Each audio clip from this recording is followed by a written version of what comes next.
তোমাকে উন্নত শিখরে উঠতে হলে তোমাকে এখান থেকে বিদায় নিতে হবে, এটাই প্রাকৃতিক বিধিমালা।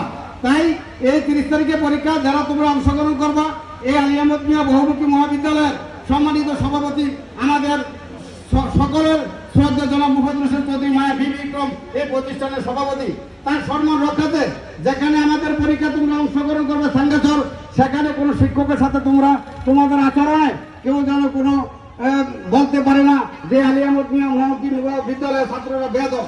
তোমরা এমন পরিচয় দিব, স্টুডেন্ট 8টা শব্দ দিয়ে স্টুডেন্ট STUDENT কটা 8টা, যার বাজে যার ভিতরে 8টি গুণাবৃদ্ধ থাকবে সেই ছাত্র তো পরীক্ষা তোমাদের সেন্টারে দিতে হবে। কোনো শিক্ষকের সাথে বেয়াদবি করতে পারবে না। মনোযোগ সহকারে যে কটি দিন আছে বইয়ের সাথে যারা সম্পৃক্ত আছে তারাই ভালো রেজাল্ট করবে আমি বিশ্বাস করি।